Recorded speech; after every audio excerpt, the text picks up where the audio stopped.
देश के इतिहास में 30 जनवरी का दिन बेहद खास है क्योंकि इसी दिन साल 1948 को देश के राष्ट्रपिता कहे जाने वाले महात्मा गांधी की गोली मारकर हत्या कर दी गई थी। गोली मारने वाले का नाम था नाथूराम गोडसे।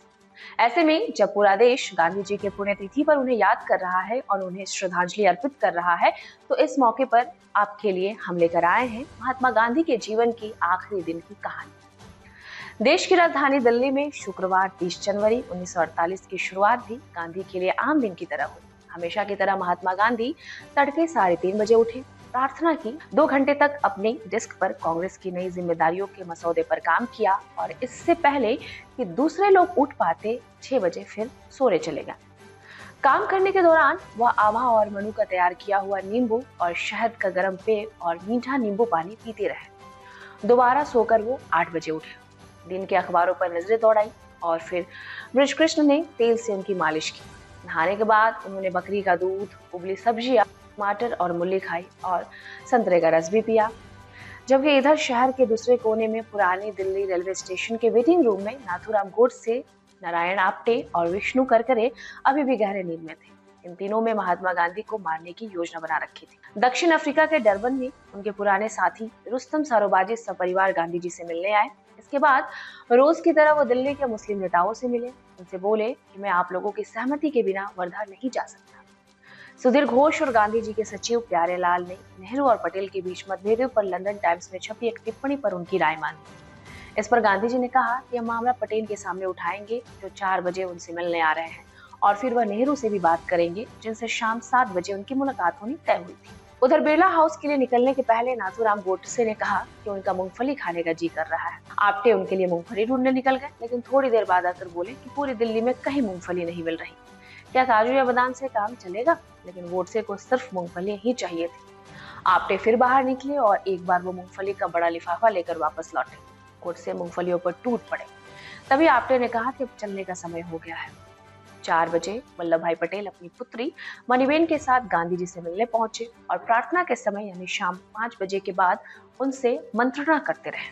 4:15 बजे गोडसे और उनके साथियों ने कनॉट प्लेस के लिए एक तांगा किया। वहां से फिर उन्होंने दूसरा तांगा किया और बिरला हाउस से 200 गज पहले उतर गए।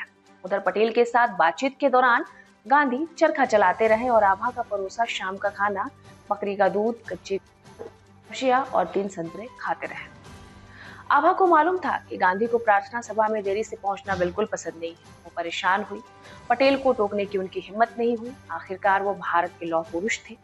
उनकी ये भी हिम्मत नहीं हुई वो गांधी को याद दिला सके कि उन्हें देर हो रही है।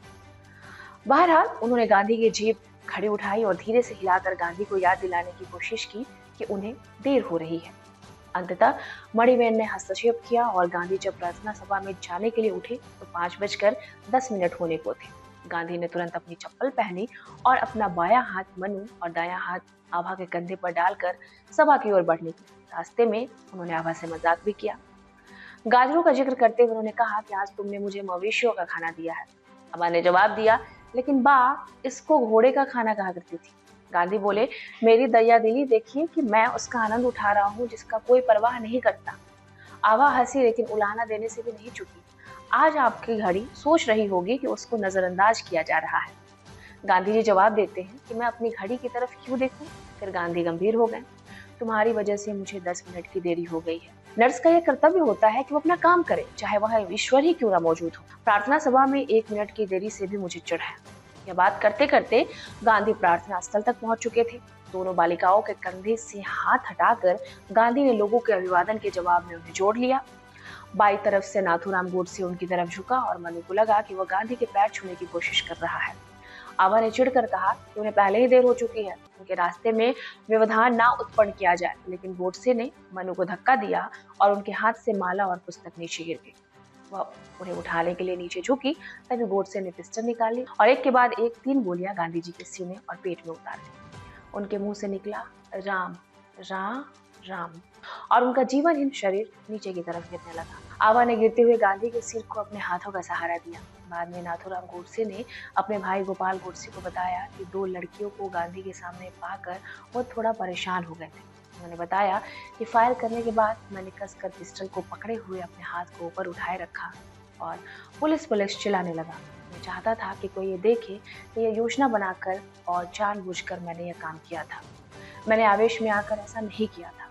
मैं ये नहीं चाहता था कि कोई कहे कि मैंने घटनास्थल से भागने या पिस्टल फेंकने की कोशिश की, लेकिन यकायक सब चीजें रुक सी गई और कम से कम 1 मिनट तक कोई इंसान मेरे आसपास नहीं था। गांधी की हत्या के कुछ मिनटों के भीतर लॉर्ड माउंटबेटन वहां पहुंचे। किसी ने गांधी का स्टील रिंग का चश्मा उतार दिया था। मोमबत्ती की रोशनी में गांधी के निष्प्राण शरीर को बिना चश्मे के देख माउंटबेटन उन्हें पहचान ही नहीं पाए। किसी ने माउंटबेटन के हाथों में गुलाब की कुछ पंखुड़ियां पकड़ा दी। लगभग शून्य में ताकते हुए माउंटबेटन ने वो पंखुड़ियां गांधी के पार्थिव शरीर पर गिरा दी। ये भारत के आखिरी वायसराय के उस व्यक्ति को अंतिम श्रद्धांजलि थी जिसने उनके परदादी के साम्राज्य का अंत किया था। मनु ने गांधी का सर अपने गोद में लिया हुआ था और उस माथे को सहला रही थी जिससे मानवता के हक में कई मौलिक विचार फूटे थे। बर्नार्ड शॉ ने गांधी की मौत पर कहा था, यह दिखाता है कि अच्छा होना कितना खतरनाक होता है। दक्षिण अफ्रीका से गांधी के धुर विरोधी फील्ड मार्शल जेम्स स्टमन ने कहा था, हमारे बीच का राजकुमार नहीं रहा। किंग जॉर्ज सिस्टम ने संदेश भेजा, गांधी की मौत से भारत ही नहीं बल्कि संपूर्ण मानवता का नुकसान हुआ है। सबसे भावुक संदेश पाकिस्तान से मियां इफ्तिखारुद्दीन की तरफ से आया। पिछले महीनों हम में से हर एक जिसने मासूम मर्दों, औरतों और बच्चों के खिलाफ अपने हाथ उठाए हैं या ऐसी हरकत का समर्थन किया है, गांधी की मौत का हिस्सेदार है।